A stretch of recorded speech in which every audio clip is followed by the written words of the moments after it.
Building उभं करण्यासाठी 300-325 परिवार उद्ध्वस्त होऊ नये ह्या भूमिकेनं मी त्यांना विनंती केलेली आहे आणि मला विश्वास आहे की प्रशासन या लोकांना काढणार नाही आणि हे न काढता हे बिल्डिंग या ठिकाणी उभं करण्यासाठीचा प्रयत्न करतो. 60व्या वर्षी इथून त्याचं उच्चाटन झाल्याच्या नंतर तो कुठलं नवीन काम शोधणार आहे? शासन इमारत बांधण्याच्या उद्देशानं आम्हाला सर्व केबिनधारकांना उद्ध्वस्त करण्याच्या मनस्थितीत आहे. पण ही बिल्डिंग उभा राहत असताना जवळपास 150 ते 200 लोकांचा आणि त्यांच्या पाठीमागे असणाऱ्या म्हणजे 2 ते 3 हजार लोकांचा बळी देऊन त्यांच्या चुली विझवून त्यांच्या चुलीत पाणी ओतून जर शासनाचा हा प्रयत्न असेल तर आमची प्रशासनाला कळकळीची विनंती आहे, या खोकीधारकांच्याकडे सहानुभूतीनं या प्रशासनानं पाहावं. बाबा, खमंग म्हणजे काय? याला म्हणतात खमंग, गोकुळ तुपातलं. खमंग म्हणजेच गोकुळ तूप.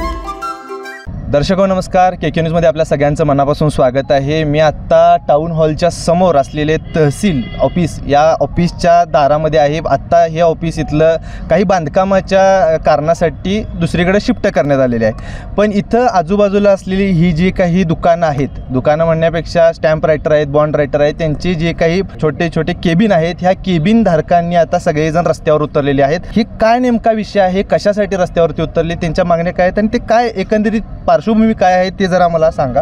काय विषय आहे? मुळामध्ये तहसीलदार ऑफिस आणि करवीर पोलीस ठाणे अशी इथं जुनी इमारत होती.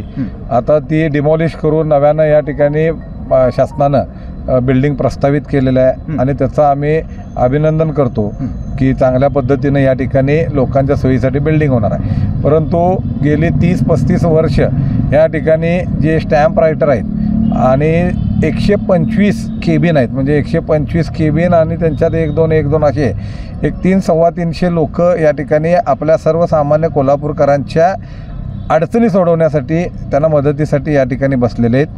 ते प्रशासनाच्या वतीनं असं सांगण्यात आलं त्यांना की ते हे केबिने काढा. तर का काढा? तर हे बांधकाम करत असताना काही धोका तुम्हाला होऊ नये. परंतु ज्यावेळेला आम्ही ही गोष्ट कळाली आणि ह्या लोकांना ज्यावेळेला दबाव आला तर मी एक राष्ट्रवादी काँग्रेस पक्षाचा अध्यक्ष म्हणून माझ्याकडे ती लोकं आलीत आणि मी ह्याच्यावरती वेळ न घालवता काल माननीय पालकमंत्री नामदार हसन मुश्रीफ साहेबांची भेट घेतली. त्यांना ही पार्श्वभूमी समजावून सांगितली. साहेबांनी आम्हाला कलेक्टर साहेबांकडं पाठवलं. कलेक्टर साहेबांना देखील ह्या विषय साहेब स्वतः का आलं नसल्यामुळे त्यांना माहीत नव्हती. मी साहेबांना समजावून सांगितलं की साहेब आपण जर सर्वसामान्य लोकांसाठी दार उघडं करून बसला असाल तर या लोकांना देखील न्याय देण्याची भूमिका आपण घ्यावी. आणि साहेबांनी देखील तातडीने सकाळी 10:30 वाजता मी येतो आणि अधिकारी देखील त्या ठिकाणी बोलवतो असं त्याने शब्द दिल्याप्रमाणे आम्ही सगळेजण या ठिकाणी जमलो. कलेक्टर साहेबांनी संबंधित अधिकाऱ्यांना PWDच्या या ठिकाणी पाठवलं. डेप्युटी इंजिनियर असतील किंवा आपले एक्झिक्युटिव्ह इंजिनियर आणि आर्किटेक्ट हे सगळेच आले होते. आणि एकंदरीत आमची चर्चा झाल्यानंतर बाबा ही रस्तामध्ये आहे, इकडं खोदाई झालेली आहे, रस्त्याच्या पलीकडं केबिन आहेत, तर मग काढायचं कशासाठी? तर त्यांचं मत होतं की 6 मीटरचा आमचा सेटबॅक आहे, म्हणजे जवळपास 20 फूट. मग 20 फूट सेटबॅक असेल तर त्या लोकांना किंवा त्या लोकांचा ह्या बांधकामाला त्रास होण्याचा काही संबंध नाही असं पटवून आम्ही त्यांना दोन्ही अधिकारी सकारात्मक पद्धतीनं या ठिकाणी आमच्याशी बोललेत. आर्किटेक्ट सुद्धा बोलले. ज्यावेळेला अधिकारी आले तिथं त्यांनी तुमच्यासोबत चर्चा केली, हे सगळं बघितलं, त्यावेळेला त्यांच्याकडून मग काय आता पुढे सांगितलं? त्यांनी आता सांगितलं की ठीक आहे, आपण बाकीच्यांना त्रास न होता कसं करता येईल याची सकारात्मक चर्चा झालेली आहे. त्यांनी आता कलेक्टर साहेबांकडं सोपवलेलं आहे. कलेक्टर साहेबांशी चर्चा करून फायनल डिसिजन आपण करू. मलाही त्या ठिकाणी आम्हाला काही लोकांना बोलवतो म्हणून सांगितलं आहे. तर आम्ही निश्चितपणाने जाऊ. आम्हाला मान्य जिल्हाधिकारी असतील किंवा हे PWDच्या अधिकाऱ्यांना ही बिल्डिंग व्हायला लागल्या याच्यामध्ये तुमचं मेरिट आहे. हे चांगल्या पद्धतीनं लोकांच्या सेवेसाठी बिल्डिंग उभी राहावी असा मानणारा मी कार्यकर्ता आहे. परंतु 300-325 परिवार उद्ध्वस्त करून ही बिल्डिंग व्हावी अशी कोणालाही मानणार नाही. ही नगरी राजर्षी शाहू महाराजांची नगरी आहे.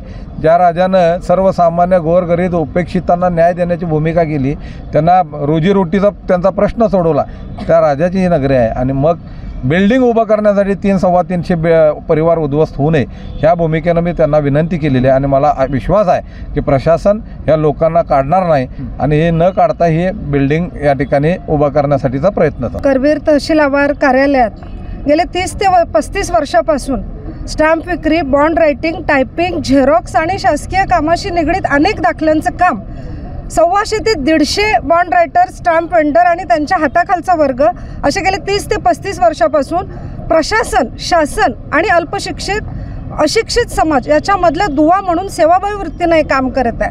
परंतु करवीर तहसील कार्यालयाच्या बिल्डिंगचं रिन्युएशनच्या नावाखाली आज या केबिनधारकांचं उच्चाटन करण्याचा जो काही शासनाचा निर्णय किंवा विचार आहे त्याला आज या खोकीधारकांनी संपूर्ण ताकदीनं राष्ट्रवादी काँग्रेसचे नेते आदिल फरास भैया आणि Republican party of India Athawale या पक्षाची नेते रुपाताई वायदंडे यांच्या नेतृत्वाखाली कडक आणि कठोर असा विरोध केलेला आहे.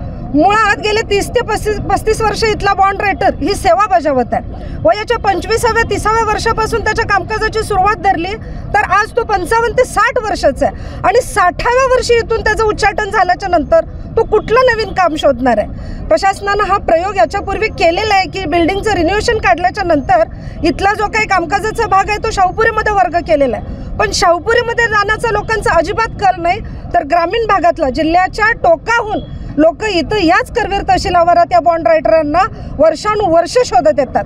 त्यामुळं शाहूपुरीमध्ये हे कामकाज चालणार नाही, तर याच आवारात या बॉन्ड रायटर यांनी आपली स्वतःची सेवा बजावण्याचं काम इथून पुढेही अखंडितपणे समाजाच्या सोयीसाठी होणं ही अत्यंत गरजेची गोष्ट आहे. प्रशासनाने आम्हाला आजतागायत सहकार्य केलेलं आहे. बिल्डिंगच्या रिन्युएशनचा अद्ययावत सोयी सुविधांनी युक्त अशी बिल्डिंग व्हावी, शासनाच्या या भूमिकेचं कौतुकच आहे. पण ही बिल्डिंग उभा राहत असताना जवळपास 150 ते 200 लोकांचा आणि त्यांच्या पाठीमागे असणाऱ्या म्हणजे 2 ते 3 हजार लोकांचा बळी देऊन त्यांच्या चुली विझवून त्यांच्या चुलीत पाणी ओतून जर शासनाचा हा प्रयत्न असेल तर आमची प्रशासनाला कळकळीची विनंती आहे, या खोकीधारकांच्याकडे सहानुभूतीनं या प्रशासनानं पाहावं आणि कुठल्याही पद्धतीचा ह्या खोक्यांचा या बिल्डिंगच्या बांधकामाला त्रास होणार नाही आहे याची स्वतः इथं जागेवर येऊन एकदा खातरजमा करून घ्यावी आणि या सगळ्यांना आज एक आशेचा किरण दिलासा द्यावा आणि यांची खोकी हे बांधकाम होईपर्यंत इथंच राहावीत आणि पक्षपातीपणानं कुठल्याही हेतुपुरस्सर कारवाई होऊ नये, तर यांची घरं चालवीत अशा पद्धतीचा सॉफ्ट कॉर्नर आणि सकारात्मक निर्णय मान्य जिल्हाधिकारी महोदय यांनी घ्यावा अशी आम्ही त्यांना या खोकीधारकांच्या वतीनं विनंती करतो. जवळपास बघायला गेलं तर 100-125 केबिन आहेत आणि या केबिन धारक सुद्धा आपल्यासोबत इथं काही आहेत. मामा नमस्कार. कधीपासून इथं केबिन आहे आपली? माझी 1990 पासून. बरं, काय आता हे आता काढायला सांगितलेलं आहे त्याच्याबद्दल काय म्हणताय? आता आमचं पूर्ण आयुष्य या धंद्यावर गेलं. मी अपंग असून 80% अपंग आहे. मी अपंग असताना माझं शासनाची कुठल्याही प्रकारची मदत न घेता मी आज पण माझं कुटुंब माझ्या या व्यवसायावर सांभाळलेलं आहे. मी स्वाभिमानानं जगत असताना आज मला शासन हे इमारत बांधण्याच्या उद्देशानं आम्हाला सर्व केबिनधारकांना उद्ध्वस्त करण्याच्या मनस्थितीत आहे. पण त्यांनी तसं करू नये, आमचाही विचार करावा. आमच्या यावर आम्हाला तर काही नोकऱ्या नाहीत किंवा काय नाही आणि आता परत आता प्रत्येकाची वयस ओलांडून गेलेले आहेत. नोकऱ्या तर काही मिळणार नाहीत, रोजगार मिळणार नाहीत. मग आम्ही जगायचं कशावर? तर जिल्ह्याचे अधिकारी, जे मान्य जिल्हाधिकारी यांनी आम्हाला पोशिंदा या नात्यानं आमच्या उदरनिर्वाह करता आम्हाला इथं कायम राहू द्यावं एवढीच आमची विनंती आहे. नमस्कार मामा. किती वर्ष झालं इथं आहे?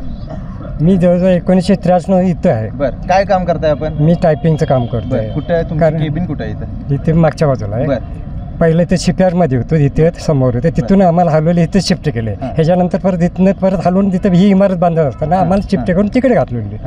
त्यामुळे आम्ही इथं हे झालो आणि आम्हाला आता दुसऱ्या नोकऱ्या नाहीत. आमचं वयमान झालेलं आहे. आता आम्ही दुसरी नोकरी कुठली करणार असं आहे ना.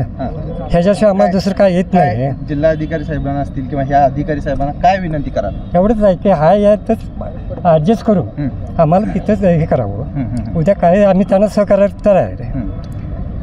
काय सांगा? मी अपंग असून गेली 25 वर्ष मी या व्यवसायात आहे. माझं कुटुंब यावर अवलंबून आहे आणि आता आम्हाला या इथेच जागा अवलंबून असायलाच पाहिजे, कारण आम्ही आता 25 वर्ष इथंच असते. त्यामुळे ह्यामुळे आम्हाला इथून आता बाहेर गेलं तर आम्हाला किंवा दुसरा व्यवसाय आता इथून पुढे आम्ही करू शकत नाही.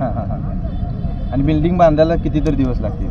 बिल्डिंग बांधायला तर काय 2-3 वर्ष तरी लागणार, कारण आम्ही तसं पुनर्वकुट करणार. आता इथून पुढे आम्ही पुनर्वकुट करणार, ते करता येणार नाही आम्हाला. किंवा आमचं आता सर्व कुटुंब आमच्यावरच अवलंबून असल्यामुळे आम्हाला काही करू शकत नाही आम्ही आता इथून पुढे. तसं बघायला गेलं तर 100-125 जरी केबिन असल्या तर या केबिनमध्ये काम करणारी 2-3 लोक आणि त्या 2-3 लोकांची कुटुंब म्हणजे जवळपास आदिल फराज साहेब यांनी सांगितल्याप्रमाणे नाही म्हणलं तरी एक 200 ते 300 कुटुंबाचा हा प्रश्न आहे. या कुटुंबासाठी राष्ट्रवादीचे कोल्हापूर शहरचे जिल्हाध्यक्ष आदिल फराज देखील यांना सगळ्यांना घेऊन आता इथं उतरले. त्यांनी जिल्हाधिकाऱ्यांच्याकडे असेल तसेच संबंधित अधिकाऱ्यांच्याकडे निवेदन केलेलं आहे. तुर्तास तरी या व्हिडिओसह या सगळ्यांच्या मागणीसह मी इथं थांबतो. KK न्यूज चॅनलसाठी कॅमेरामन वैभव पाटीलसह मी अभिजित. बोला की पॉज करा. अशाच नवनवीन अपडेट पाहण्यासाठी आमच्या कोल्हापुरी कारभार म्हणजेच KK न्यूज चॅनेलला सबस्क्राईब करा.